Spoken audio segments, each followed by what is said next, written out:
بسم اللہ الرحمن الرحیم۔ شعبان کا مہینہ اسلامی سال کا 8واں مہینہ ہے۔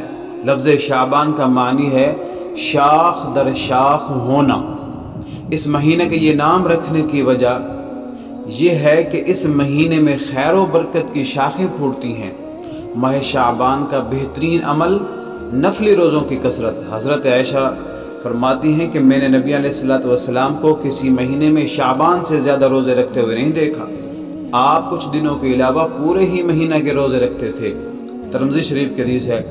دوسری حدیث میں ارشاد ہے کہ شعبان کا مہینہ نفلی روزوں کے اعتبار سے حضور کا پسندیدہ مہینہ ہے۔ حضرت عائشہ رضی اللہ تعالیٰ عنہ فرماتی ہیں کہ نفل روزوں کے اعتبار سے شعبان کا مہینہ حضور کو زیادہ پسند تھا، بلکہ حضور شعبان کے روزوں کو رمضان کے مہینے تک رکھتے تھے۔ اللہ پاک مجھے اور آپ سب کو اس پر عمل کرنے کی توفیق عطا فرمائے۔